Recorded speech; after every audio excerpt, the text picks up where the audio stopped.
Bom, nesse espaço aqui nós estamos recebendo as mulheres bonitas hoje do programa, né? E está aqui comigo agora a Patrícia Freud. Patrícia, obrigado pela tua presença aqui.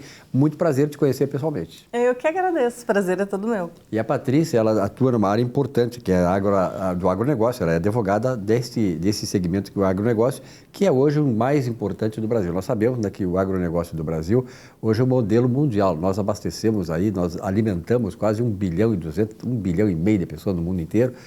E o agronegócio só é pujante exatamente por isso, porque ali está o trabalhador, aquele que quer o bem deste país. E essa instrumentalização toda do agronegócio, ela vem também atrás da porteira, né? Que é, no caso do setor dos advogados, daqueles que estão por trás, protegendo esse setor aí daquelas coisas que nós sabemos que está acontecendo hoje no Brasil, né? Que é esta agressão àquilo que dá certo no país, que é o agronegócio. Patrícia, a luta é grande nessa área, né? Muito grande, porque a desinformação é muito grande. A população urbana, ela desconhece como funcionam os setores do agro e as formas de produção. Então, como tu falaste, para dentro da porteira é uma realidade, para fora da porteira é outra. E, em geral, a população conhece, por meio das informações falsas que chegam até ela, aquela informação a respeito dos grandes empresários do agronegócio. Mas o produtor, aquele de dentro da porteira, é o que mais produz alimentos, é o que garante segurança alimentar, é o que mais preserva o meio ambiente. Aliás, a nossa legislação brasileira é a que mais preserva o meio ambiente, justamente para garantir segurança jurídica não só para o Brasil, mas para grande parte do mundo, porque o Brasil é um dos celeiros do mundo, né? É realmente um dos grandes produtores de alimentos. É, e só por isso, né? Pela dedicação do produtor rural. E quando a Patrícia fala aí do pequeno, do grande produtor, um não exclui o outro. Nós precisamos ter grandes produtores, porque nós temos aqui só no Brasil 215, 220 milhões de pessoas e abastecemos quantos bilhões? Então é preciso que sempre o pequeno, né, Patrícia, o microprodutor, ele quer crescer. E ele vai crescer o quê? À medida em que ele vai ganhando mercado, que ele vai sendo estimulado para isso, que o mercado se abra e atenda às exigências que a economia, de certa maneira, oferece, e ele fazendo bem o seu trabalho. Então, o pequeno produtor sempre vai querer ser grande, e o grande e o pequeno são imprescindíveis para a economia. Um fomenta o outro. Exatamente. O pequeno tem que escoar a sua produção, o grande precisa mandar mais, um volume maior de alimentos, de grãos, para as exportações, então ele precisa do pequeno. Um não exclui o outro, realmente. Tá, agora, o agronegócio, como eu falei no começo ali, né, ele tem sido assim, vítima de processos ideológicos aí que querem desconstruir aquilo que tão bem se construiu nesse país. A questão das invasões de propriedades.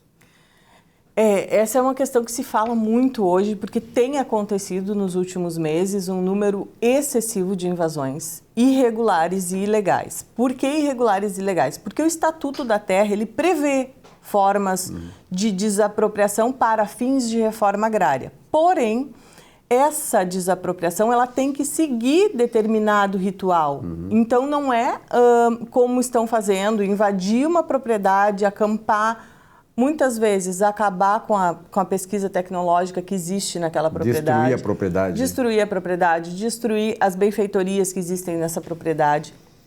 Isso é um ato criminoso. E a nossa legislação, ela é completamente contrária a isso. O direito de propriedade é garantido pela Constituição Federal. O direito à reforma agrária é garantido pelas leis agraristas, mas não da forma como está sendo conduzido. Dentro do processo legal estabelecido, né? Exatamente, dentro do devido processo legal. E aqui nessa região de Porto Alegre, como é que está? Tu é de Viamão, lá está Viamão, a área grande, Viamão é um dos grandes municípios do Rio Grande do Sul, e hoje ele tem uma diversificada produção de várias coisas no mercado primário. Sim, Viamão é um grande produtor de produtos orgânicos, porque tem uma comunidade muito grande de pequenos produtores, produtores familiares. Viamão está começando a ser protagonista na produção de soja, sempre foi protagonista na produção de arroz e gado de corte. Nós perdemos muito espaço para a produção leiteira. Mas hoje eu te diria que a economia de Viamão depende do agro e depende da soja e do arroz. Tá, como é que é, quantos produtores, você tem dados estatísticos de quantos produtores vocês têm lá? Não, eu faço parte do Conselho Municipal de Desenvolvimento Rural da cidade. E a gente não tem um levantamento desse, né? eu não tenho acesso a esse levantamento, mas Viamão fomenta muito esse crescimento por meio de políticas internas, por meio de projetos internos. Inclusive, Viamão agora está com um projeto muito bom de fruticultura, onde há troca entre os produtores, incentivo, a assessoria técnica. Então, não sei te dizer o número exato, mas em extensão de terra eu acredito que esteja lá pelos 80% de produção rural. Que legal. Bom, naturalmente que uma cidade como Viamão, que está se desenvolvendo, tá ali, pelo que está me dizendo aí, esse crescimento, essa diversificação na área da produção primária, Viamão oferece bastante empregos. A questão do desemprego lá não é muito expressiva, ou é? É porque no campo falta muita mão de obra qualificada.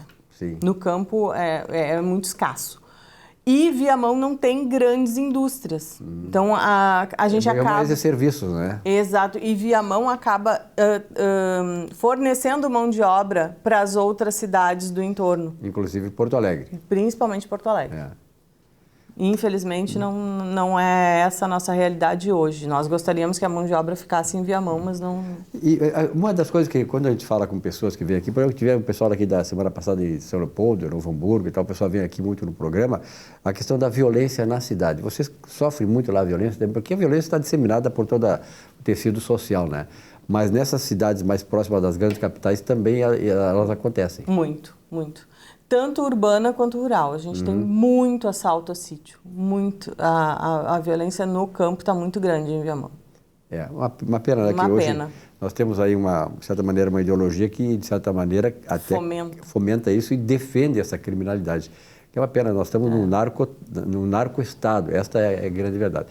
Mas alguma coisa mais, Patrícia, que tu gostaria de acrescentar? Não, eu gostaria de acrescentar com relação às invasões de terra, que eu sempre falo para os meus clientes, né? Sempre procuro trazer uma linguagem mais acessível para que eles entendam que eles têm como se precaver, tanto urbano quanto rural, o imóvel sendo urbano ou rural, que é trazendo a documentação em dia, mantendo o imóvel limpo, cercado, bem cuidado, porque os órgãos governamentais enxergam a propriedade como uma propriedade produtiva, uma propriedade que cumpre a função social, então a probabilidade dela ser indicada para compor um processo de desapropriação para fins de reforma agrária minimiza se a documentação estiver em dia. Correto, perfeito. E o sítio bem cuidado, né? Exatamente. Patrícia, obrigado pela tua presença aqui. Virá mais vezes, com certeza. Acho importante a gente dar destaque para essas coisas que são realizadas na região metropolitana, sobretudo no município como Viamão, que eu tenho uma simpatia muito grande pela cidade. Um abraço e até a próxima. Muito obrigada. Um rápido intervalo, já voltamos aqui com o nosso Economia